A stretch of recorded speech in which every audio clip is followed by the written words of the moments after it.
Firstly, I started writing the book because I'd been asked to write so many articles for tattoo magazines and started wanting to make a documentary because you can show more visually, and I'd been taking photos and things like that, and once I had it all in front of me I thought this has been quite an unusual story, the journey of my life and my discoveries, and having been really fortunate to spend time with the people I have, people in Indigenous communities, and being able to sit with elders and speak with them and record their stories. It seems really important to not only record them but to be able to share them with people, because this is how others learn about their ancestors.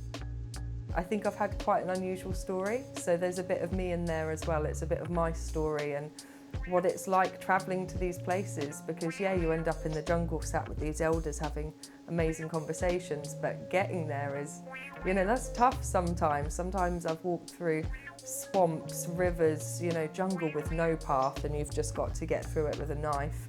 And going through swamps, you can't even wear shoes. You're wading up to the knees in mud and you don't know what's down there.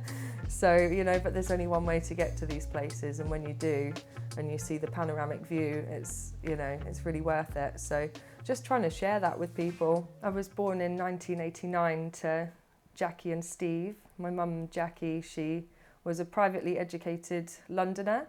They moved to rural Suffolk when she was 5, and she grew up on a farm. And she's just the most gentle, sweet woman that I've ever known.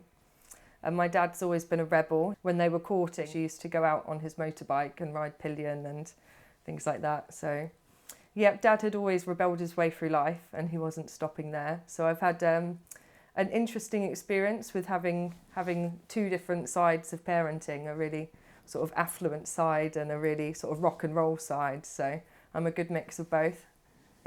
My family had lost their home, as a lot of families did back then. So we moved into their bus, which they'd used on the festival circuit, and we took off for Europe. And I was raised on the road in a 1959 Bedford Embassy coach. So where the TN number used to be on the back, it would be a handwritten sign. They changed it to just sign written, the word bollocks on the back, and that was it. And when they were in convoy, everyone wanted to go behind the bus with bollocks on the back. They'd see it coming and be like, that one, we've got to just follow it, get in the convoy, follow the bollocks bus. Having those experiences so young, I was age 3 when we first moved into the bus, so several of my formative years were spent on the road, living nomadic with my family, and I think that in your formative years really helped my brain grow as an adventurer. We didn't do the normal things other people did, go to school, go to grandma's, live on a cul-de-sac. I didn't have one of those within the box kind of lives. It was very much out of the box, and my brother and I were kind of feral children that would chase each other around with sticks in the woods. I was very at one with nature when I was a child and just wanted to explore. So every new park up was just another opportunity to go on an adventure, really. In my formative years, I was quite unwell as a child. I actually had a chronic sickness in my childhood. I lost 2 organs, age 7. So I had monthly blood transfusions until then. So I missed a lot of school up until the age of 7. And once I'd had my surgery and I was all better, I went back to school. But I think because I didn't start when everyone else did, I felt a little bit on the outside of things, or didn't know who to fit in with and things like that. And I spent several years at school. I did like learning art and history, but the other subjects not so much. You rub that. The only things I wanted growing up was pens and pencils. If it was my birthday, that's all that I ever asked for.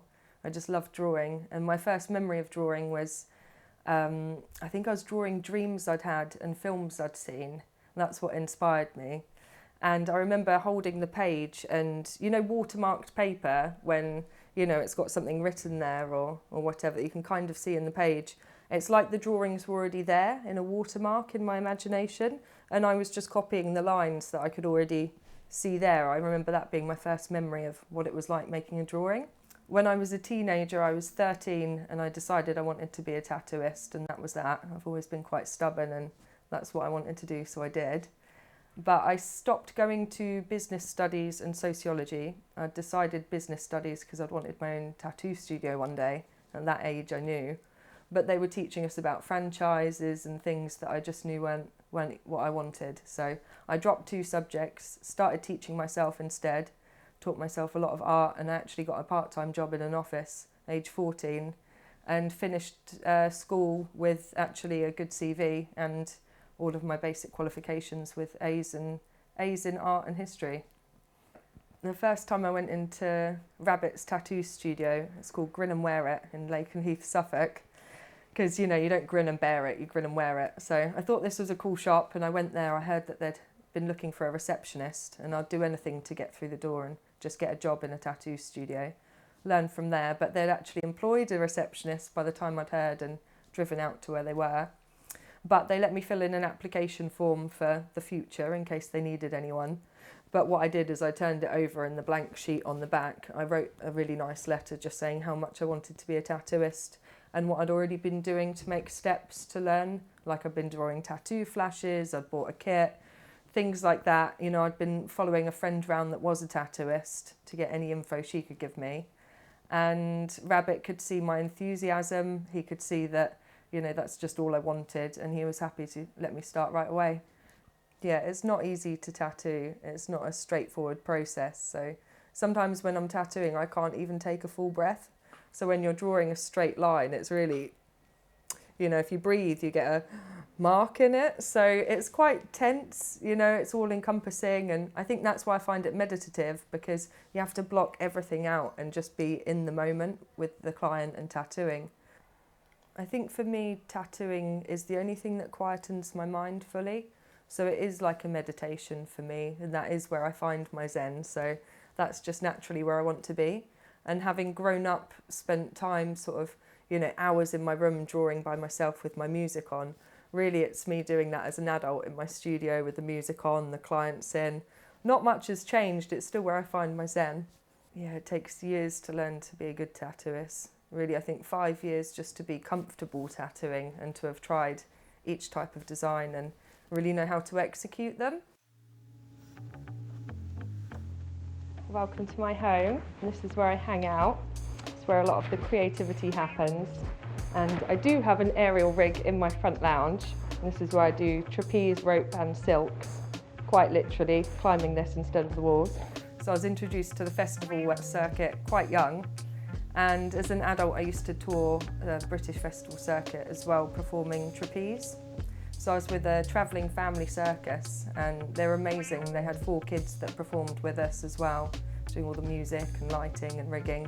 And yeah, we had a great time with an open stage and performed at Glastonbury, Boomtown, several others. It was really good fun. I have a lot of antique books and things I've collected from Borneo. Great photography books about the Dayak tribes of Borneo. These are from one of the photographers that went to Borneo in the 1930s. You can see this girl getting her arms tattooed and the designs marked out by a female tattooist. So this book is The Pagan Tribes of Borneo. It's from 1912. And this was actually stolen from the museum in Kuching, Borneo. And it contains a lot of photographs. Here's one of some drying Penan heads taken by the Iban tribe. And this book's of special interest because it's got a lot of documentation about tattoo history, as well as having instructions how to make a blowpipe and hunt with it. There's also sort of tattoo designs and pictures of sleeves with the traditional designs that have been used for hundreds of years. And they also have a famous Tree of Life design, which has a lot of these spiral shapes and nice curls and flicks to it.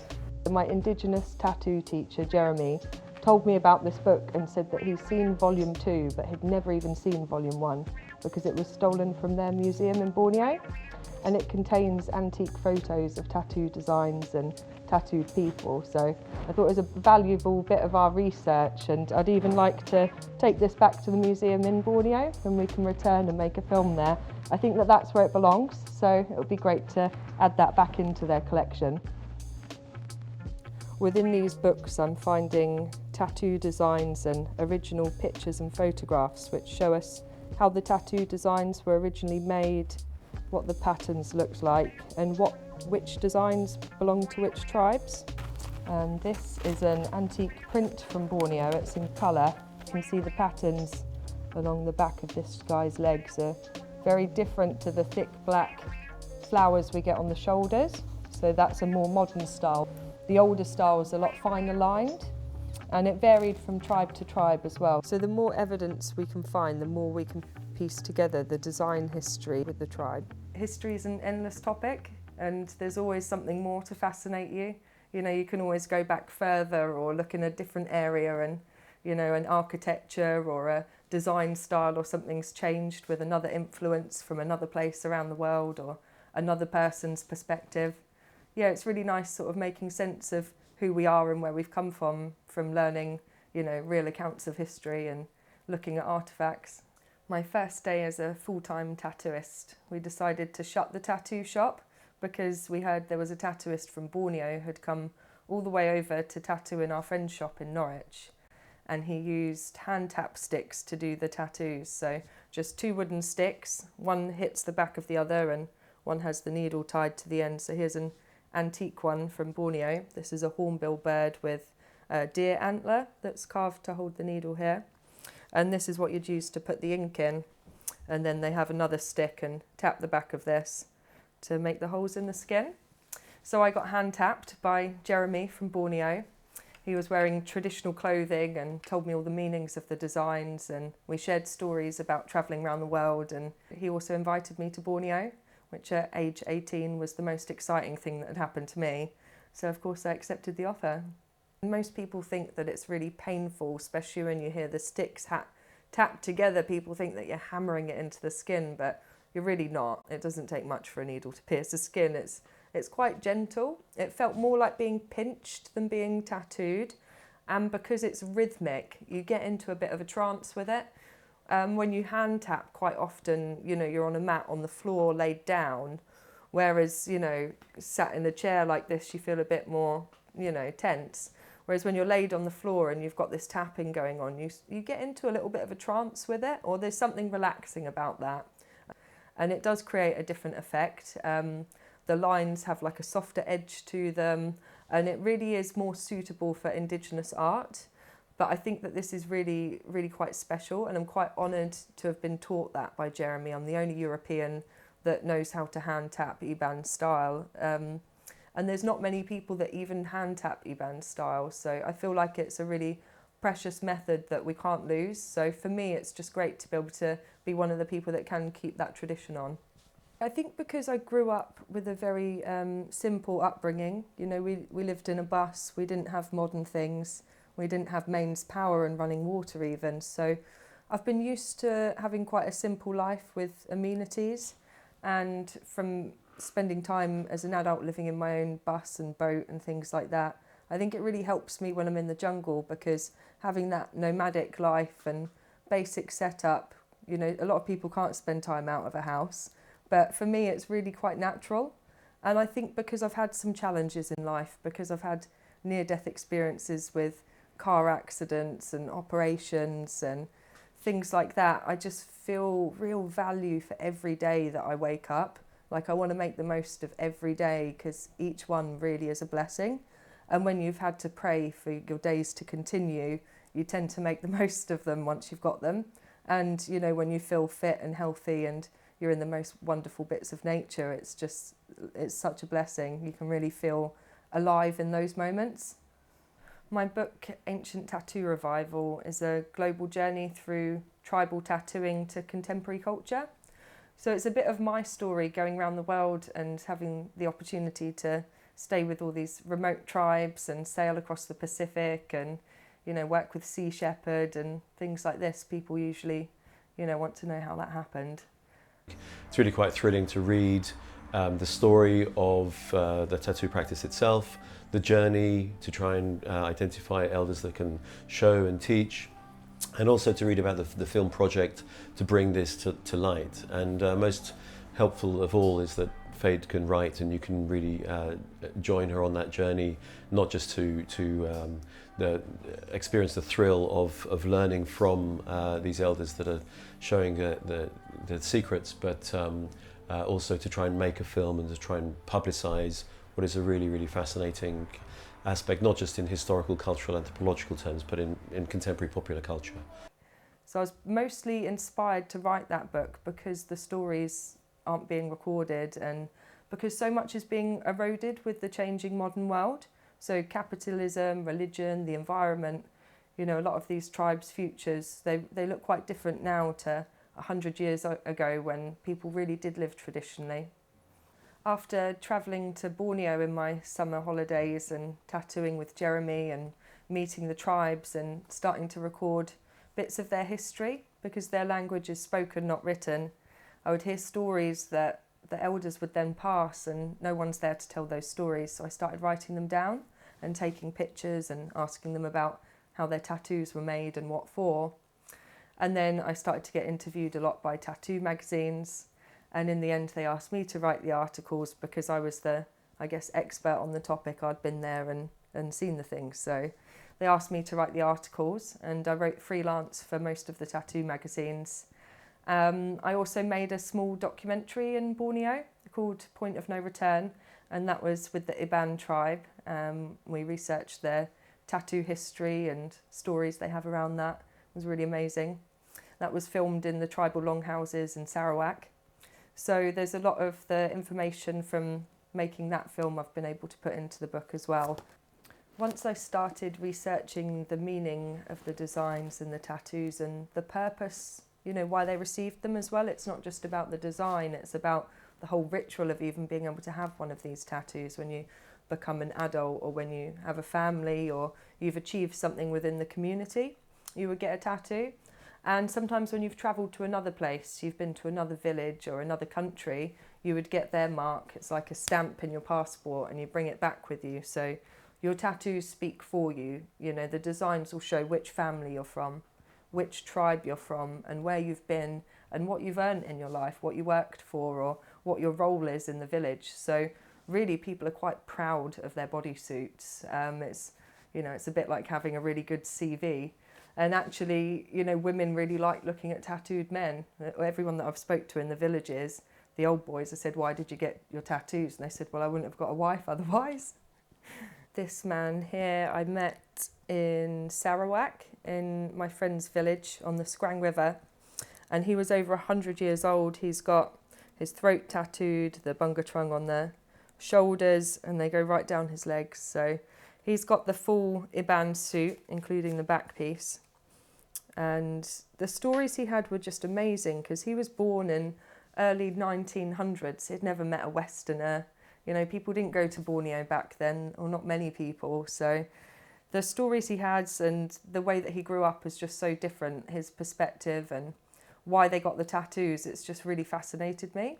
The tattoos this man had have real cultural significance, and the fact that he had so many just showed that he really was quite high up within the tribe. He was an elder.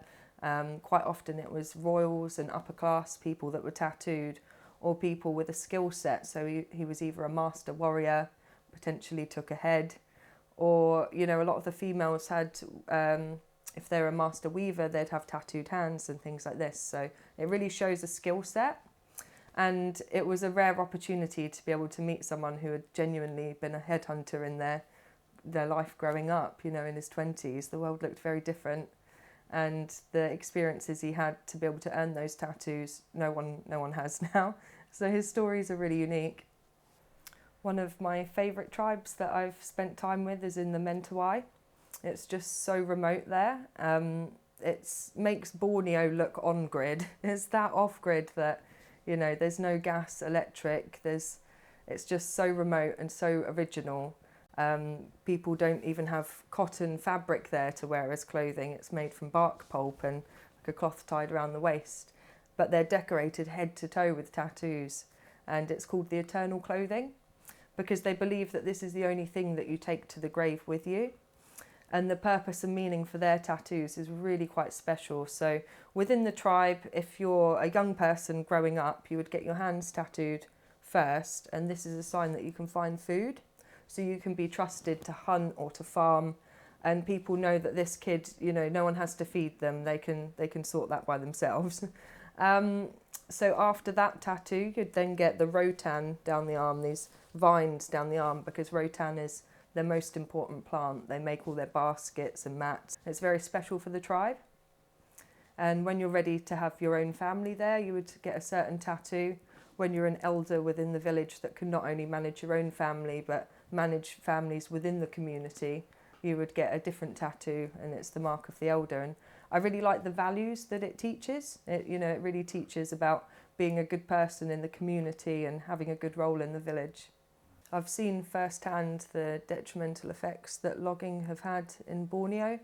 My first visits there, I would go for 4 hours in a dugout boat along a river to get to my friend's village. We'd drive all day and then we'd get the boat all day, and it was primary rainforest. And for 4 hours I'd just be looking around, like not bored at all, just wow, look how big these trees are and how green it is, how rich it is. It was the freshest oxygen I've ever breathed. It was totally different. And then the next time I'd go, there'd be like a big patch missing where it's like someone had got clippers and just shaved a patch out, and then all this orange earth just running into the river and polluting it because the root systems can't hold it together anymore. The river becomes murky, people can't drink the river, they can't wash there, and then you get more crocodiles. So it was starting to upset the flow of things in the village. It was starting to upset my friends that lived there. And once I got back to England, my friends messaged me saying that the loggers have come back and they've took the big trees upriver and it's polluted the entire river, and they didn't know what to do. They were like, well, I've got a friend in England, can you help us? Is there anything you can do from there? So I decided that we'd have to cover that when we went there to make a film about tattooing. We have to look at the logging as well, because in one generation it can change the sustainability for that entire village, that entire community. And through losing that, you also lose the heritage with the culture. The youth, they have to move away from the villages to go and work in the city now, to pay for the repairs on the house even. It used to all be made from the rainforest and sustainable, but everything's changing so much. We're really running risk of losing these cultures in the next couple of generations, and that's just such a sad thing. One of my favourite designs in Mentawai is the canoe tattoo design on the chest. So it's some curved lines that link up at the shoulders. And the purpose and meaning for this tattoo is about keeping balance with yourself and with your environment. So they say, obviously, if you tip the canoe in the river, you're going to have some problems. But they believe that kind of relationship with the rainforest as well. So if you upset the balance with Mother Nature, it's going to cause problems. So this tattoo is about keeping balance with yourself and with nature. So I'd seen her work on the internet, her Instagram account and her website. She seemed like a really interesting person to learn from, because she had tattooed not only in this country but also all over the world. So I thought, as a strong female in the industry, she'd be someone that I could really learn from and, hopefully pick up the skills that she's learned and go in the same direction that she's gone in. As an apprentice, I think she's really encouraging me to develop my own style. I think it's important to be able to tattoo all techniques, because there are a lot of styles in tattooing, and I think the younger generation should learn all of those techniques and styles. Meraki has developed this amazing methodical, mathematical style, and I think that's why people keep coming back to her. So I think I will learn anything she has to teach me, to be honest.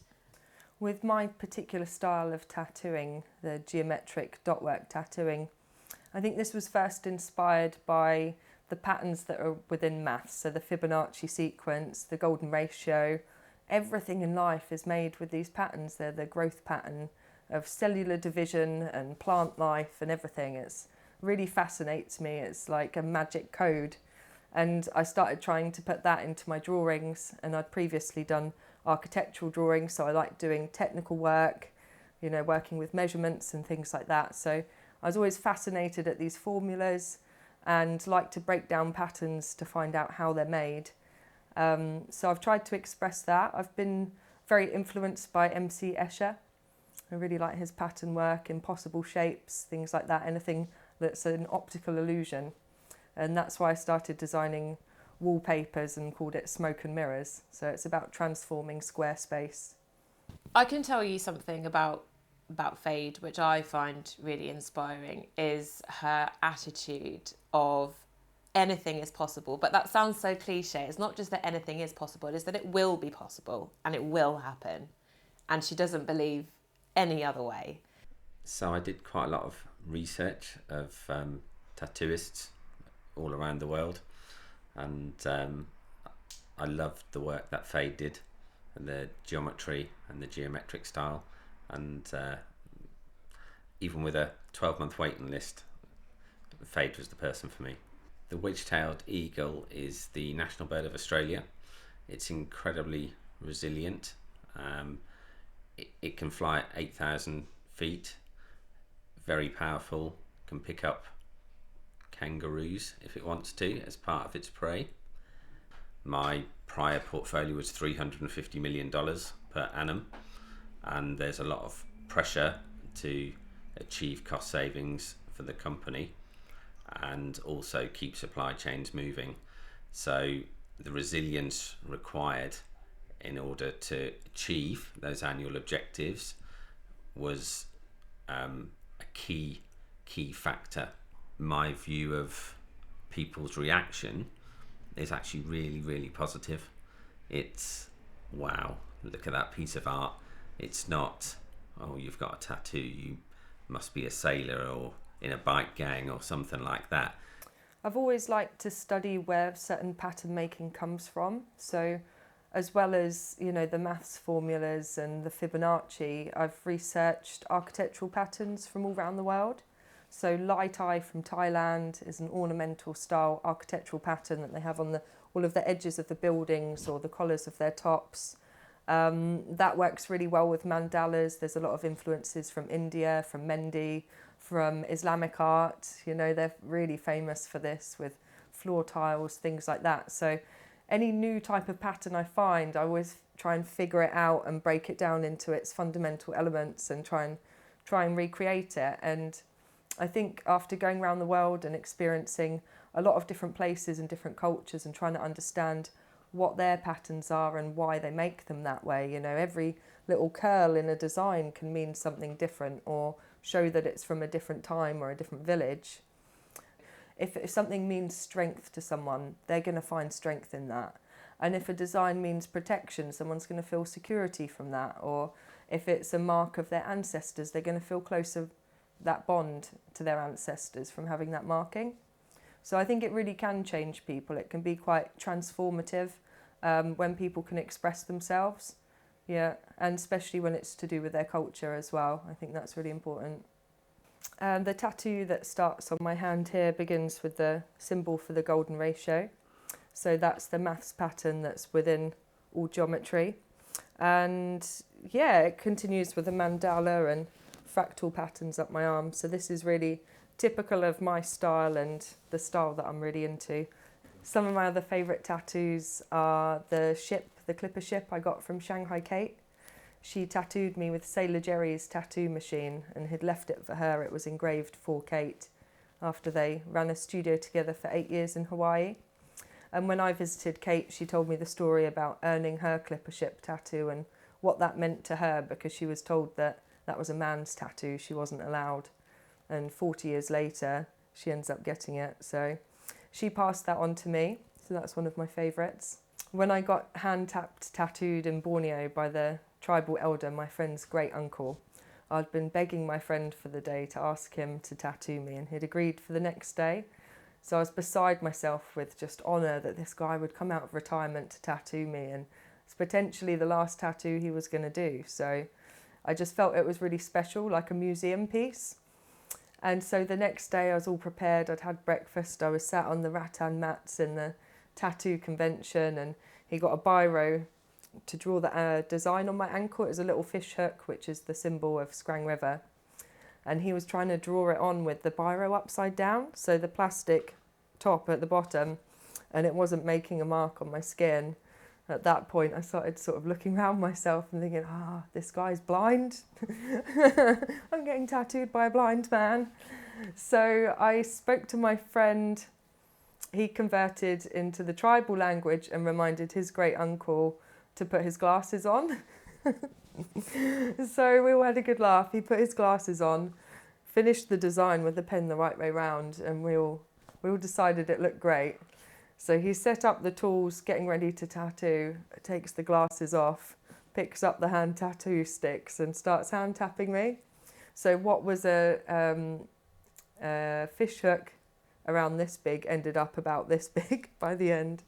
But it's still one of my favourite tattoos because it's not about the finesse, it's about how special that is to me. It's about the honour of having received that from the last living tattooist elder from an Iban tribe in Borneo. Yeah, tattoo history goes back to prehistory even. And in Japan, we found 14,000 years of tattoo history from pottery and clay figures. They show the designs that the people had on them. And the person who I want to work with in Japan, Taku Oshima, he has rebirthed this style of tattooing from the Jomon era, which is the original Aboriginal people of Japan. They were known as the Jomon, and they were tattooed fishermen that settled the Pacific Rim. This is what Taku says. So Taku rebirthed this style, and he actually exhibited tattooed people on plinths in a gallery in Tokyo whilst tattooing was considered illegal there. So it's been oppressed a lot around the world. It was illegal in New York until 1990s, and it's in Japan it's actually not criminal, but it's not fully legal still. So there's been a lot of prejudice we've all had to work through with wanting to revive the tattoo culture. And a lot of people think the history lays with sailors and criminals and things like that. But what I'm trying to do with my work is to show people that it's really ancient and people have been doing this since people have been about. And that's why it's so important to look to the tribes and look where we've got that influence from in our contemporary world of tattooing. Because tattooing's something really more than skin deep. Yeah, it's ancient and part of human nature. Quoting Kate, she says that Darwin, when he looked around the world, said that all the four things all cultures have in common are that they all sing, they all dance, they all masquerade, and they all tattoo. In Europe, there are even tattoo tribes. So the Vikings, the Saxons, the Pict tribe, they were tattooed. Boadicea, she was queen of the county I came from, East Anglia. You know, that was like London once, that was the capital of England, and there's a lot of Anglo-Saxon settlements there you can see. Apparently she was very tattooed, but unfortunately we lost our tattoo history so many years ago that it's really hard to trace. So communities where there are tattooed elders, it's great to be able to speak with them, but we've all had our own eras around the world, things have happened at different times. So over here I think the tattoo history was lost quite a while ago. I've travelled as far as Easter Island to research tattoo history. So I found archaeological archives from 1915 by a woman called Catherine Routledge, who really inspired me because she was a suffragette. She was one of the first women to gain a university degree at Somerville Hall in Oxford. And she built her own boat named Manna in 1915 and sailed it to Easter Island with her own crew. And she was known as a nice person. She was really good with local people. She lived with them, she learnt the language and just took meticulous records. And her archaeological records are still regarded as some of the best in all of Polynesia. And they're from 1915. And in these records, I found that the Moai stone heads of Easter Island, they're not just heads, they're full bodies buried up to their necks. And if you look at the excavations, they have tattooed back pieces. Their butts are tattooed, their throats are tattooed. One of them even had a ship carved into its chest. But the tattooed markings, I was really trying to discover what they mean and where they come from, to understand the Moai and who are they and where did they come from. So I flew all the way to Easter Island. I met the last original bloodline tattooist to Easter Island. His name's Mokamai. And he told me that the tattoos on the Moai, they're like a portrait of the previous tribal chiefs and kings and leaders. So the tattoos they wore are the tattoos that the chief wore, and this was a portrait of them. So, you know, people say it's like a mystery, Easter Island, like how did that get there? And these 20-ton heads from the Stone Age, you know, who made them? How could they have? But it's actually Polynesians, they're Polynesian blood. Yeah, this just shows us exactly who made the Moai. Wrote an article for the magazine and then felt really honoured to be on the cover with Lal Hardy. And yeah, I got your compliment about that article, so I just wanted to come and meet you and chat tattoo history. All those, what you would call wonders of the world, was something that captured the imagination, so I'm a little bit jealous that you've been to see them, but maybe one day I'll get there. Yeah, they're definitely worth visiting, and you can still see the tattooed markings on the sculptures in Anakenna. So it's one of the bays they're more tattooed on. Oh, okay. And I actually visited the volcano in Easter Island too, and you can see the stone heads half carved out of the edge of the volcano. So they'd take all the stone and walk it to its position, but there's some half in the rock still. Wow. And I actually saw one of the Easter Island heads there has a big ship carved into its chest. And Really? you think, who sailed there and whose ship? And, you know, so far back, isn't it? There's a lot of mystery around these things. In Easter Island, they followed the Birdman religion. So there was like a Birdman cult. And I found the Birdman tattoos on the moai that's actually in the British Museum. So they took 2 moai from Easter Island, took them to the British Museum in 1800s. One of them's not on display, but one of them is on display on a plinth where everyone can touch it, even though that's totally illegal in Easter Island. I was quite shocked when I saw that, because you'll be asked to leave the island if you go around touching the moai there, but British Museum, everyone can touch it. So the people of Easter Island, also known as Rapa Nui, they've asked for the moai back. In 2018, they contacted the museum. They asked for the moai back because it's sacred, it's theirs, it's very precious. You know, these things are like gods, and it's been well preserved. I mean, because it's been indoors, there's no growth on the stone. You can see the tattoo markings on it really clear. The pictures of the birdmen over the shoulders look fantastic. But it really should be in Easter Island, I think. It belongs to them and it's theirs. So I'd really love to help return it. And actually, my friend from Easter Island will be visiting in August. So Tavaki and I would like to interview the British Museum and see if we can offer assistance in returning it when we make our film in Easter Island about tattoo history.